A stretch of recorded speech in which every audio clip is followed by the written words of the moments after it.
Boa noite, meus amados irmãos. Como é que vocês estão? Tudo bem? A gente está aqui usando essa ferramenta mais uma vez, né, online, por conta das reformas da nossa igreja. Nós estamos essa semana colocando aquela parte de gesso lá, você viu muito bem. Então nós vamos cultuar por aqui, ou pelo menos compartilhar. Isso aqui não é um culto propriamente dito, mas é um momento onde nós pelo menos podemos manter uma conexão espiritual, né? Compartilhando aqui com você a palavra de Deus, tá?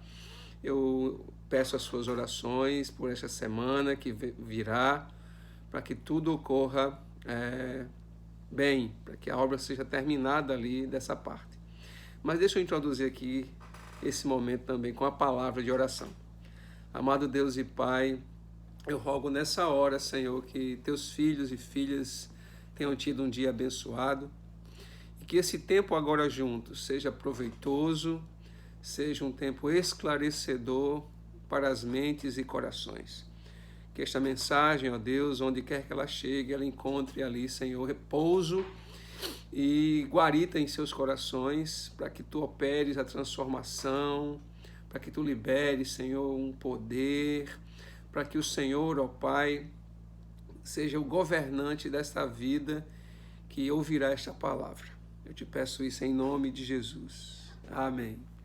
Meus irmãos, eu tenho uma reflexão no Evangelho de João, no capítulo de número 7, versos 37 e 38, que diz assim: No último dia, o grande dia da festa, levantou-se Jesus e exclamou: Se alguém tem sede, venha a mim e beba. Quem crer em mim, como diz as Escrituras, do seu interior fluirão rios de água viva. Que palavra e que convite maravilhoso. Vamos primeiro tentar aqui nos situarmos no que está acontecendo, né? Jesus ele sai ali da Galileia, ele vai em direção a Jerusalém. A essa altura ele já tem assim plena consciência de que seus opositores desejam matá-lo. A cidade está repleta de gente, está pululando, né, de gente. E nessa época, nesse período, os judeus observavam frequentemente algumas festas obrigatórias, alguns festivais prescritos na lei, né?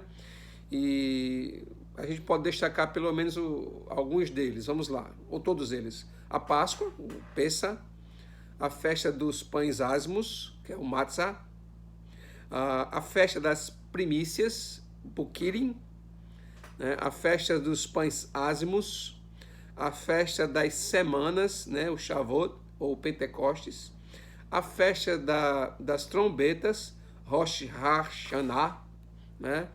A festa da expiação, né? O dia do Yom Kippur, o dia da expiação, a festa dos tabernáculos, Sukkot, a festa da Torá, né?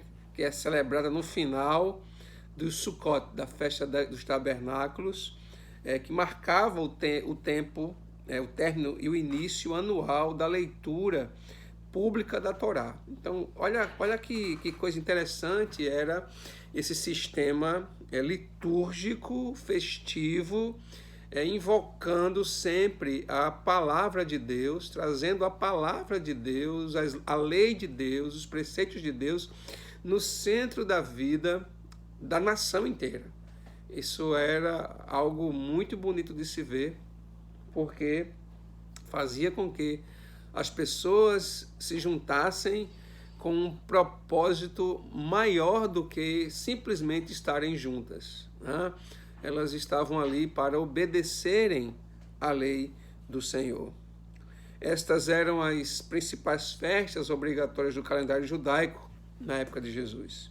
E muitos judeus, meus irmãos, se esforçavam para participar destas celebrações. Eles vinham de longe, andavam dias, enfrentavam calor, vinham a pé, vinham a lombo de animais, mas eles se esforçavam muito, né? E peregrinavam até a Cidade Santa, até Jerusalém. Esse era o grande dia da festa, como diz o texto. A festa durava 7 dias, e esse provavelmente era o dia 7º, né? E por que esse dia era o mais importante, o mais glorioso? Nesse dia, em específico, haviam 7 procissões. Imagine as pessoas juntas caminhando na cidade, né? E elas eram, também caminhavam ao redor do altar. E neste dia específico, elas por 7 vezes faziam isso. Nessas procissões, os sacerdotes entoavam, né, um salmo, Salmo 18, no verso 25, que diz assim: ó, salva-nos, Senhor, nós te pedimos, ó Senhor, concede-nos prosperidade. Assim, o 7º dia, quando essa passagem era cantada, muitas vezes era denominada de o grande Hosana, né? O grande dia, o grande Hosana, o grande louvor, a grande expressão de aclamação, de pedido a Deus, de socorro a Deus, né? Pedindo pelo favor de Deus, pedindo para que Deus abençoasse as suas colheitas. E a festa estava ligada a esse pedido também, para que Deus enviasse chuvas. Consequentemente, numa sociedade majoritariamente agrícola, o envio de chuva simbolizava prosperidade, simbolizava uma boa colheita, simbolizava a vida, né? E outro detalhe, esse era o último dia da festa, né?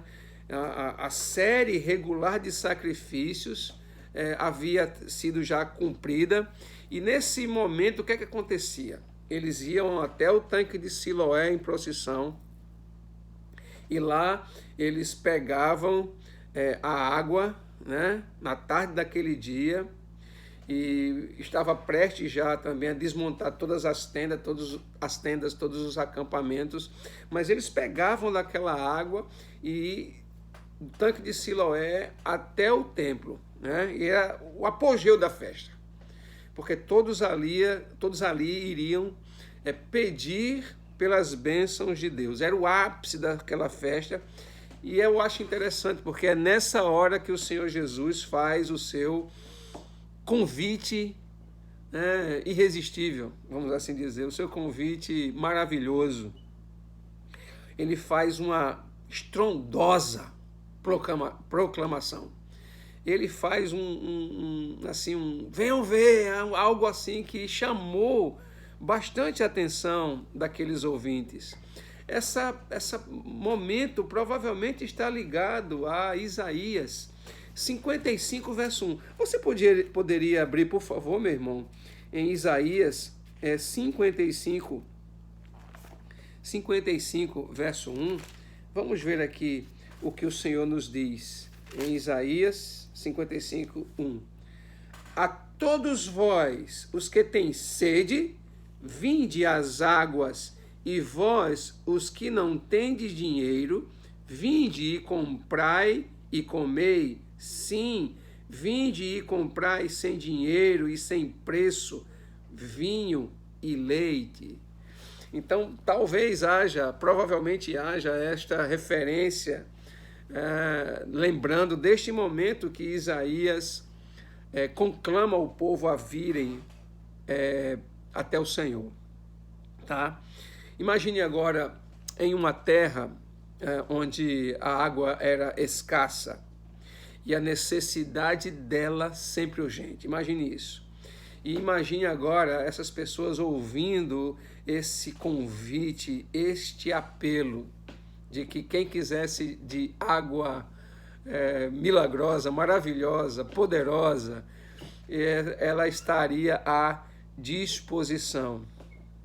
É engraçado, porque enquanto eles iam ao tanque de Siloé, pegar daquelas águas e como uma oferta oferecerem a Deus, lavarem ali alguns utensílios do templo, é o próprio Deus, na pessoa do Senhor Jesus, agora que está oferecendo desta água. Não são eles mais que estão oferecendo, é Deus oferecendo. É como se Deus dissesse: olha, eu não preciso da água que vocês estão me oferecendo. Eu não preciso dessas ofertas, mas eu tenho água para dar a vocês. Meus queridos, aquilo seguramente chamou muito a atenção daquelas pessoas, muita atenção. E é importante nós refletirmos que todos nós, todo ser humano, ele nutre uma sede dentro de si. Todos nós temos algum grau de sede, todos nós somos sedentos por algo que somos atraídos, algo que desejamos, são coisas que queremos e até as obtemos, mas que não saciam a nossa sede. Já ouviu aquela história, né? O rapaz comprou um carro, seu primeiro carro, e era assim um Fiatzinho, bem bonitinho e tal. Depois de 3 meses, ele começou a dizer que aquele carro não era legal, e ele juntou mais dinheiro e comprou um carro melhor. Aí ele comprou um sedã, sedã. Mas aí, mais um tempo depois, aquele carro já não enchia mais os seus olhos. Aí ele comprou um sedã automático. Aí também não encheu os seus olhos. Aí ele depois passou para um SUV. E ele foi só escalando e escalando, mas nenhuma dessas coisas encheu seu coração de alegria. Nenhuma dessas coisas matou a sua sede. É como uma pessoa que já está no seu 2º, 3º ou 4º relacionamento. Ela tem uma sede, uma necessidade, e ela vai buscando nas relações suprir essa necessidade. Mas isso também não é possível. Que sede você tem? O que é que causa em você esta sede, que você tem feito coisas a ponto de desvirtuar da lei de Deus, a ponto de desconfigurar sua moral, a ponto de fazer você perder o sono, as forças, porque você quer, mas isso não lhe trará sede, isso não lhe trará saciedade, melhor dizendo. Qual é a sua sede, meu irmão? O que é que dessedenta a sua alma? Vamos analisar mais de perto as palavras do Senhor. O convite dele contrasta com a cerimônia de trazer a água, como eu já dei uma introdução aqui, né? Eles traziam lá do tanque de Siloé. Aquela água saciava a sede momentaneamente. Mas Jesus está contrastando, dizendo que a água que ele oferece sacia definitiva e completamente. Perceba que diferença tremenda. É a água que Jesus tem a nos oferecer. Perceba como poderosa é a conclamação de Jesus para que venham ele e obtenham desta água viva. Podemos destacar, então, que o seu convite se estende a todos. Todos puderam ouvir. Todos que estavam ali puderam ouvir. Todos quanto escutam essa palavra até hoje podem ouvir esta mesma conclamação. Venham até mim, bebam desta água. Isso independe se a pessoa é abastada ou pobre, se ateu ou crente, velho ou jovem, homem ou mulher, criança ou adulto, douto ou indouto, e mesmo aqueles que, estando na igreja física, ainda estes não beberam desta maravilhosa água, não experimentaram daquilo que realmente pode saciar a sede. Meus irmãos, há muitos dentro da igreja que eles estão até igrejados, né? Estão igrejados, mas que não nasceram de novo. Muitos vivem pela fé dos outros, e este convite é para você. Este convite é para que você se posicione e venha beber da água da vida. Pois, veja só, de nada adianta estar ao lado da fonte se nós não irmos até ela. De nada adianta estar ao lado da fonte se a gente morrer de sede. Então venha, esse é o convite, ele é feito a você. Ele é feito a você, independente de como você esteja. Eu garanto que, seja qual for a sede que você tenha, ela será suprida. O segundo destaque que podemos fazer é que ele diz: venham todos a mim. Ó, venham todos a mim. Perceba, meu irmão, é um convite para um relacionamento com Ele, é um convite pessoal com o Senhor Jesus. Não é para fazer parte de uma religião, por mais bem intencionadas que as religiões elas possam estar, nenhuma delas pode matar a sede da alma. Apenas o Senhor Jesus o pode. Por isso ele diz: venham a mim, venham todos a mim. E ele vai avançando com isso, diz: venham a mim os que têm sede. Já vimos que todos nós temos algum grau de sede, né? Mas há uma sede que algumas pessoas buscam, né? Para saciar a sua sede de coisas, a sua sede de pessoas, de lugares. E elas buscam nessas questões, mas nunca foram saciadas. Elas são atraídas, então, para este maravilhoso convite. Você que já buscou em coisas, em pessoas, em religiosidade, você que já buscou em bens, você que já buscou em saúde emocional plena, em saúde física plena, e ainda se sente insatisfeito, repito-me, este convite é inteiramente para você. Um convite para que hoje você seja descedentado, para que você seja saciado completamente. Venham todos a mim, venham os que têm sede. Queridos, nós podemos passar semanas sem comer, mas apenas 3 dias no máximo sem bebermos água. A água é uma urgência em qualquer lugar deste planeta. Sem ela, a vida seria impossível neste planeta. Pois bem, a salvação de uma alma também é urgente. Isso não pode esperar. Você não pode mais esperar. Quem sabe você parou aqui no meio desse carnaval que o mundo celebra, para que você seja lembrado disso. Essa semana, no começo da semana, eu fui em determinado lugar lavar meu carro. E aí, 3 rapazes lá. E eu começo ali, aproveito a oportunidade, eu sempre peço isso a Deus, eu comecei a falar do amor de Jesus. E um rapaz em específico me chamou a atenção, disse: esse cabo aí, tem uma historiazinha de crente nesse cabo. Aí eu olhei para ele assim: você está desviado da fé, né? Não fui eu, obviamente, o Espírito Santo trouxe aquela indicação ao meu coração. Ele fez: eu sou lá do Rio de Janeiro e eu ia para a igreja com minha avó e tal, e ali eu preguei novamente para esse rapaz, o nome dele é Gabriel, né? Fazendo um convite para estar conosco, mas um convite ainda maior para voltar a beber, ou passar a beber da água da vida, né? E matar a sua sede de salvação.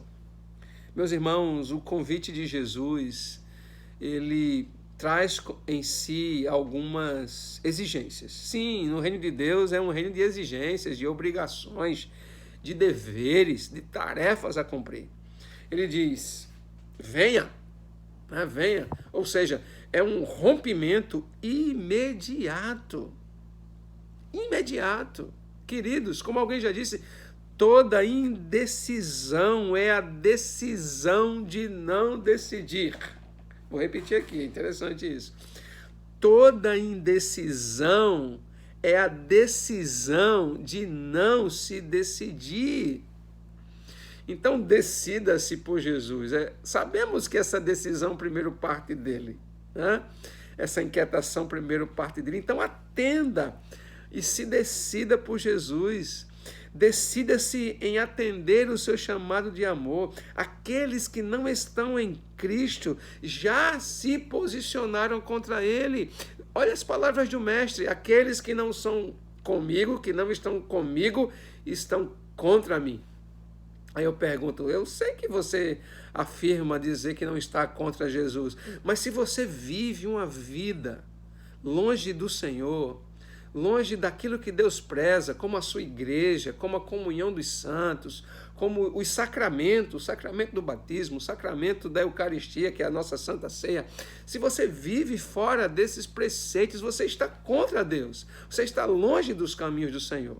Amados irmãos, a maior falácia dos nossos tempos, e eu entendo as dores, as decepções, porque de fato são muitas, mas por que as pessoas sempre valorizam as decepções e as dores que passaram dentro da igreja, com o irmão, até mesmo com pastores? Sim, há muitos maus pastores, falsos profetas.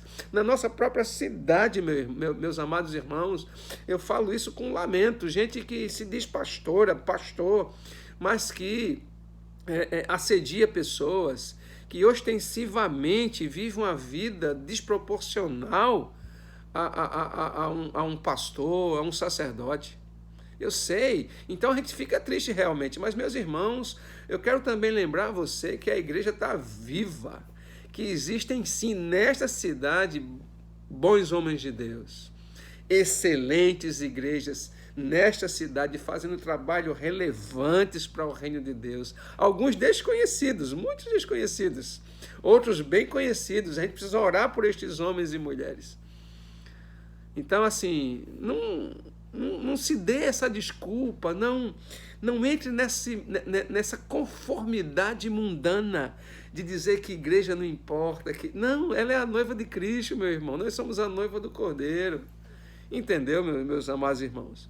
Então é um rompimento com o estilo de vida, é um rompimento com a ordem estabelecida pagã.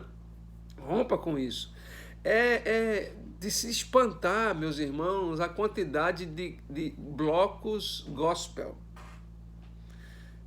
Eu não quero me atrever a falar das estratégias, se é que Deus as deu, mas eu tenho algumas dificuldades com isso, sinceramente.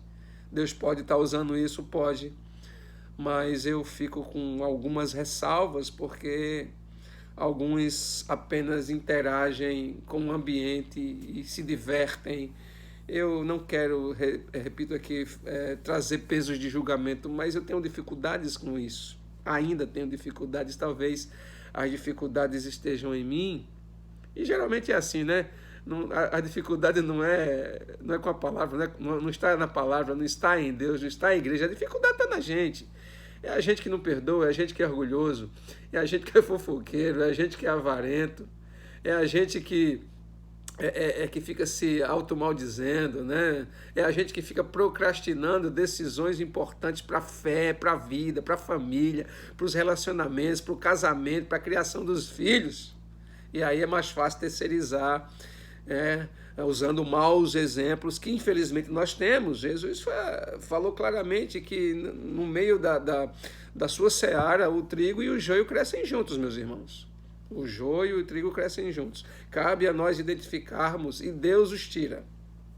Cabe a nós identificarmos os falsos profetas, apontá-los como sempre foram apontados e denunciados. Sempre foram, viu, meus irmãos? Sempre foram. Cuidado com essa falácia do amor. Olha, cuidado com isso. O amor, meus amados irmãos, se preza pela verdade. Verdade. Nós podemos denunciar, nós podemos falar, se for verdade. Falar com autoridade, falar com respeito, falar com amor, inclusive para denunciar e pedir a Deus que essas pessoas se arrependam e se convertam dos seus maus caminhos. Tá? Então, venham a mim, é a palavra deles, venham, né? Rompimento imediato. Seu convite também é para uma experiência íntima, aquilo que eu já comecei a pincelar lá no começo, né? Venham, mas venham a mim e bebam, né? Não é para fazer uma análise, não é para perguntar, deixa eu ver assim, deixa eu ver a qualidade desta água, será que esta água é apropriada? Será que ela está com pH alcalino ou ácido? Será que ela está devidamente filtrada? Não é para fazer uma análise. Ele está dizendo com o seu convite que esse convite é exclusivamente seguro. Você pode ir beber sem medo. Imagine alguém lhe oferecendo algo e você ficar assim, será que está limpo? Será que isso aqui está... Não, a água que Jesus nos oferece, ela é digna de toda a confiança, não precisa de nenhuma análise. Meus amados irmãos, são poucos, né, são poucos até que ouvem falar de Jesus. Né? Alguns ouvem falar, alguns estudam sobre ele, alguns chegam a escrever livros sobre ele, alguns escrevem teses sobre ele, né? Mas ainda não o experimentaram. Frequentam igrejas, levantam as mãos conosco, tomam ceia, inclusive, mas nunca beberam dele. Como o velho clichê afirma, estes são convencidos, mas não convertidos ao pastor e bispo das nossas almas. Querem um salvador. E quem não quer um salvador? Imagine, alguém que tire do sufoco você, alguém que estenda a mão quando você necessitar. Mas só querem um salvador. Não querem um senhor. Ontem, com um grupo de irmãos, uma pessoa nova convertida me disse: pastor, eu tenho lutado contra a vaidade. E eu fiquei tão feliz. Feliz por duas situações. A coragem dela de, né, falar do seu pecado assim, abertamente. Nós estávamos conversando. E feliz pelo que ela inteirou. Eu tenho lutado, pastor. Eu tenho lutado. E eu disse, que coisa boa. Porque é isso mesmo. Nós estamos em luta constantemente contra o pecado, contra a nossa carne, contra o diabo, né? Nós devemos resistir. Do pecado nós devemos correr. E com a nossa carne nós devemos mortificá-la. Mortificá-la. Como diz Paulo aos Colossenses, fazei, pois, morrer a vossa natureza terrena. Precisamos atentar às palavras de Jesus em Lucas 9, 23. Tomar a cruz e segui-lo. Meus irmãos, a proposta do cristianismo é uma proposta para a morte. Alguém pode perguntar, pastor, qual é a tônica maior do cristianismo? Daquilo que me cabe fazer? Eu tranquilamente lhes digo, morrer. A coisa mais relevante que você vai fazer é morrer. E se entregar completamente, confiar completamente e beber de Cristo Jesus, do seu Espírito que nos é dado. Ele continua no texto e diz assim, né, afirmando que o seu convite é condicional. Se alguém, condicional. Se, portanto, alguém desejar, veja, não é uma imposição, também não pode ser transferido para ninguém. Ninguém poderá fazer isso por você. Seus pais não podem, seus amigos não podem, seu pastor não pode. Apenas você pode ir a Jesus e beber essa água da vida. Vamos parar de terceirizar aquilo que é de nossa responsabilidade. É tão maravilhoso quando nós tomamos controle, né, de coisas da nossa vida. Em que sentido? Quando a gente atende, por exemplo, a essa ordem, esse convite e ordem do Senhor Jesus, e a gente vai até Ele, é tão maravilhoso essa liberdade de ir a Ele, sem restrição alguma. Atenda a isso. Outra coisa de destaque é que seu convite é feito com grande fervor, grande proclamação. Lembrem-se, é o dia mais importante da festa. Jesus se coloca de pé e exclama, ele grita a plenos pulmões para que todos ouçam.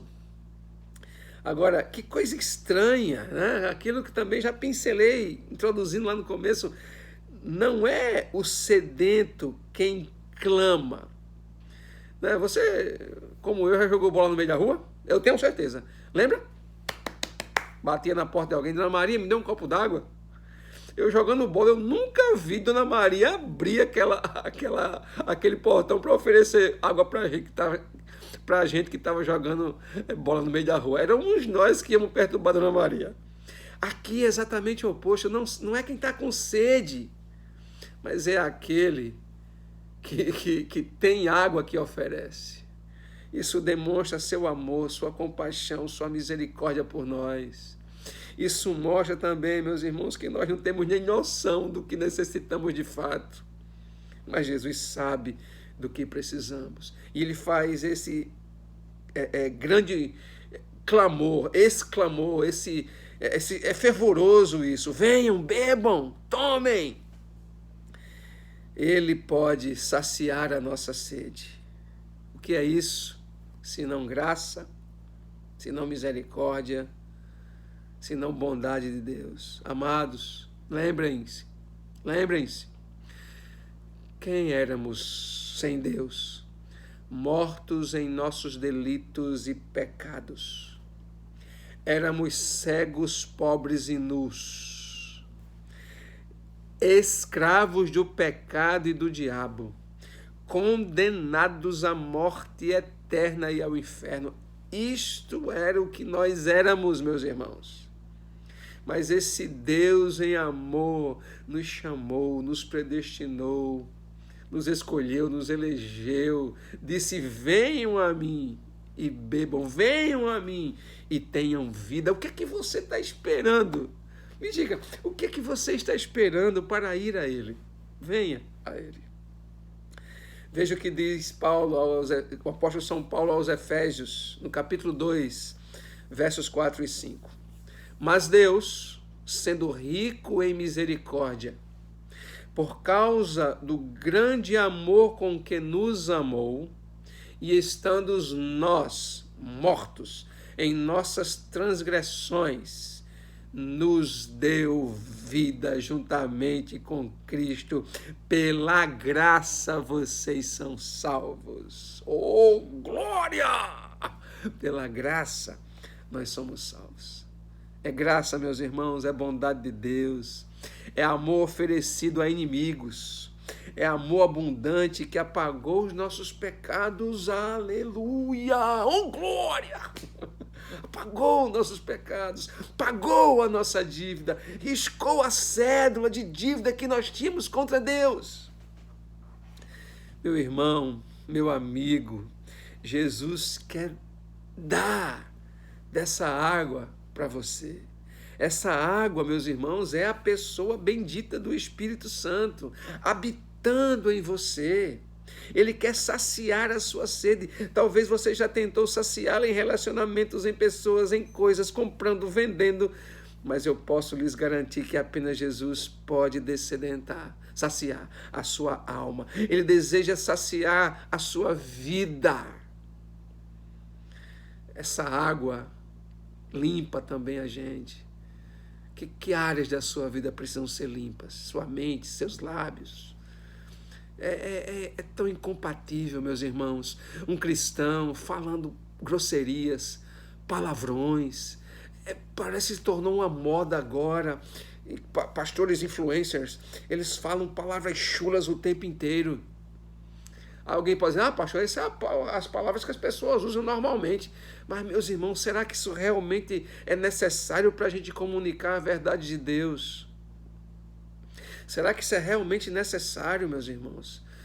Palavras chulas, de baixo calão, inapropriadas no lábio dos santos de Deus. Meus irmãos, digo, talvez seja a minha dificuldade, né? Mas eu não penso que seja necessário isso. Então, o que é que precisa ser limpo na sua vida? Seus olhos, sua mente, seus ouvidos, né? O que é que precisa ser? Suas mãos, seus pés. O que é que precisa ser limpo? Ele deseja saciar e limpar a nossa vida. Hoje você pode, agora mesmo, dar um basta nessa vida seca que você se encontra. Hoje, exatamente agora. Hoje é o dia para um basta. Basta de viver sem paz. Basta de viver sem alegria, basta de viver longe do manancial de águas vivas.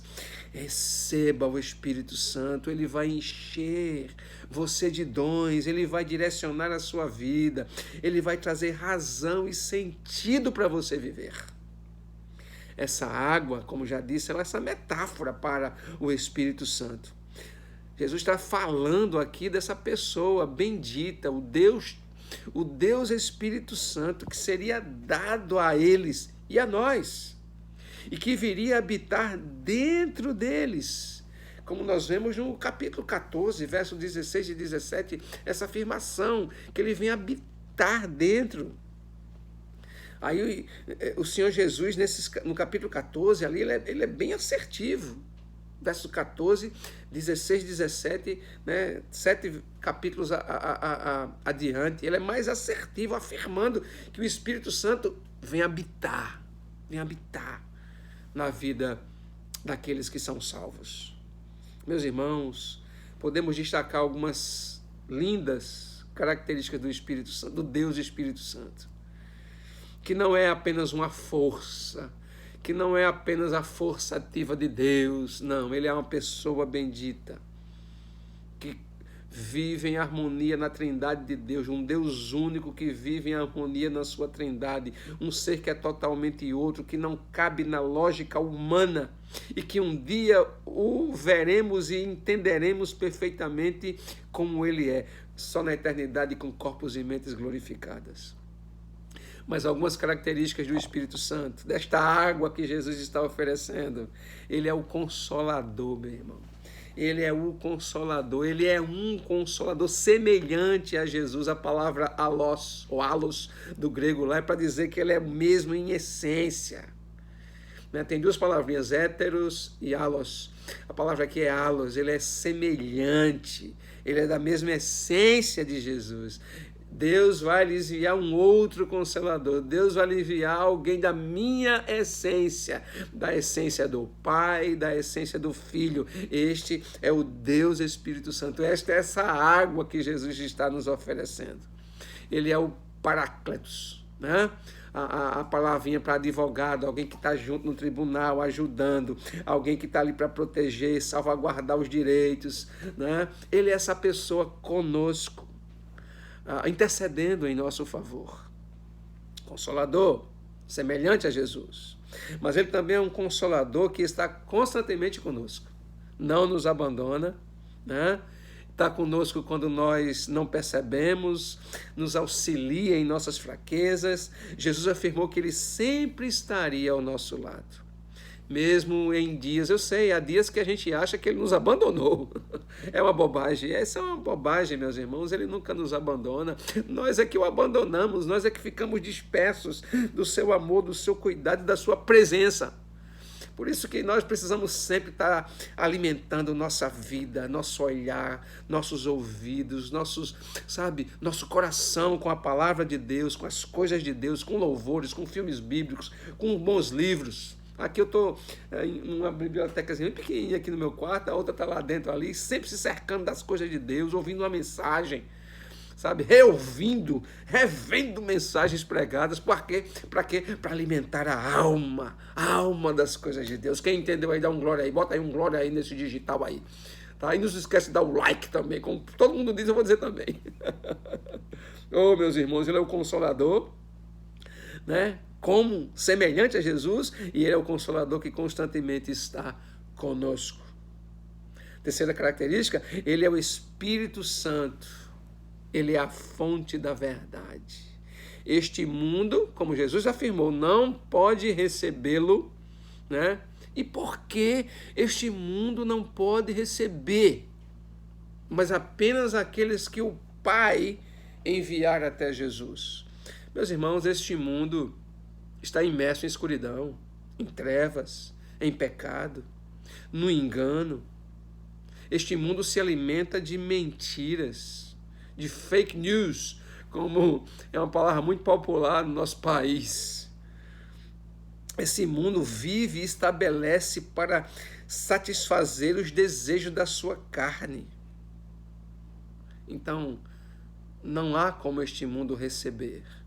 Não há como receber dessa água viva aqueles que não rompem com esse esquema, como Paulo vai dizer lá em Romanos capítulo 12.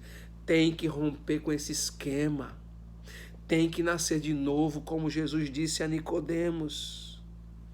Só aqueles que Deus salva, aqueles que Deus chama, aqueles que Deus escolheu antes da fundação do mundo, só estes podem receber o Espírito.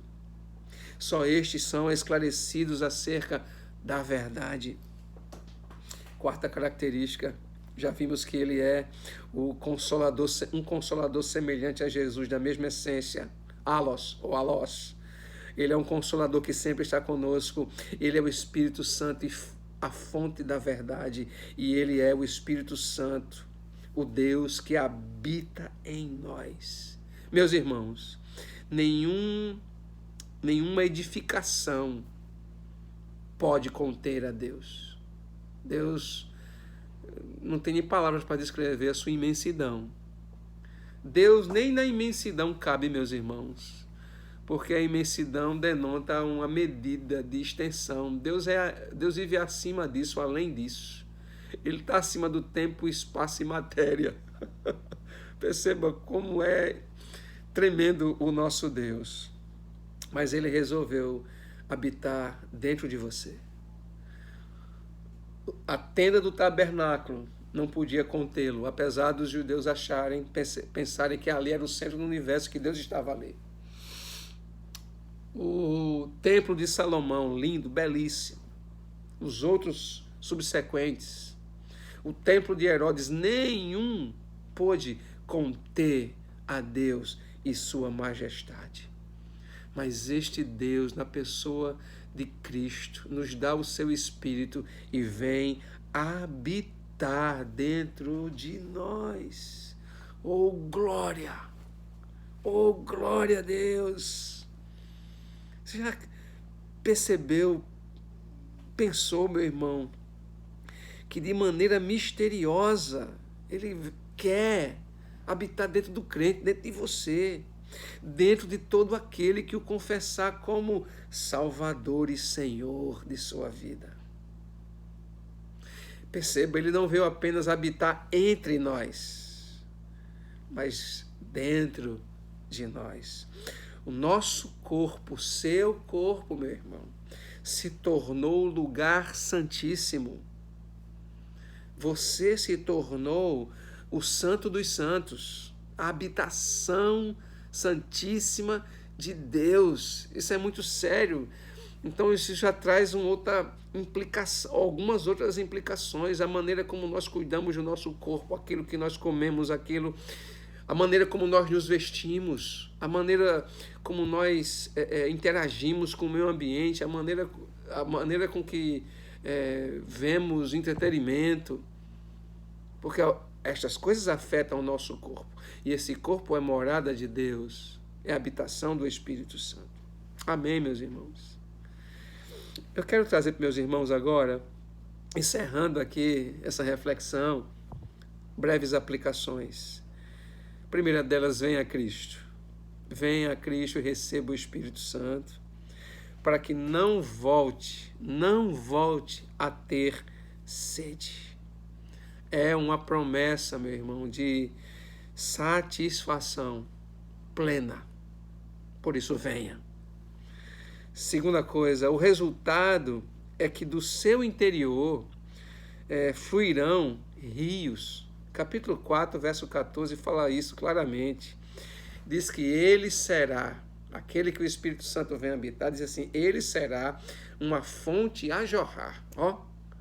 Antes sedentos, agora uma fonte que jorra, e uma fonte de vida, uma fonte viva. Do seu interior fluirão rios de água viva. João capítulo 4, verso 14. E terceiro, precisamos ser pessoas tão cheias do Espírito que aqueles que vêm até nós possam ser saciados, pelo menos momentaneamente, até se encontrarem com Cristo. Nós temos sido pessoas assim. Eu oro a Deus para que todos nós sejamos assim, para que a nossa comunidade de fé, a Igreja Cristã Nova Vida, aqui em João Pessoa, ela seja assim. Eu oro para que cada família, cada pai, mãe, homem, mulher, jovem, criança, velho, todos nós sejamos pessoas cheias do Espírito Santo, onde outros possam conhecer, para que na nossa vida flua dessa água viva, plena, cheia de graça e amor, que é a pessoa do Espírito Santo. Esta é a minha oração, este é o meu pedido. Que Deus possa realizar isso através de nossas vidas. Amém, meus irmãos? Deixa eu dar aqui breves avisos. Olha, essa semana a gente vai tentar para que quarta-feira tenhamos culto já ali. Acho difícil, mas vamos caminhar para isso, tá? Tem as agendas da semana, fique inteirado lá no grupo da igreja. Faça a sua contribuição de seus dízimos, suas ofertas, né? Aquilo que Deus colocar no seu coração. Ninguém é obrigado a coisa nenhuma, meu irmão. Se sentir obrigado já está errado. A gente faz isso com amor, com gratidão. Fazemos isso porque nós temos visto ali onde tem os recursos que estão sendo empregados. Então faça isso, tá? Domingo que vem, se Deus permitir, se Ele não voltar ou nos levar, a gente vai, né? Tem o culto jovem no sábado, tudo, adolescentes e jovens. Domingo de manhã, escola bíblica. Eu vou começar a dar aula sobre a doutrina da palavra de Deus, tá? Então não falte e atenção, hein? Mandem a resposta do questionário da lição passada sobre a introdução à teologia sistemática, tá bom? Eu me coloco à sua disposição, tá? Amanhã é folga, nossa folga, minha folga pessoal, mas da terça-feira em diante já estaremos ali, já atuando já, tá? Terça-feira para gabinete, visitas, quarta, quinta, sexta, sábado, domingo, eu estou à sua disposição, tá bom, meu irmão, meu amado irmão? Fique ligadinho lá no grupo da igreja para avisos e vamos caminhar e bebermos sempre desta água viva.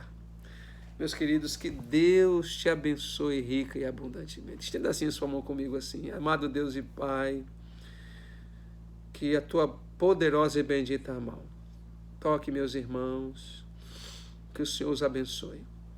Que o Senhor, em sua graça, Senhor, convença aqueles que ouvirão essa mensagem, convença-os do pecado, da justiça e do juízo.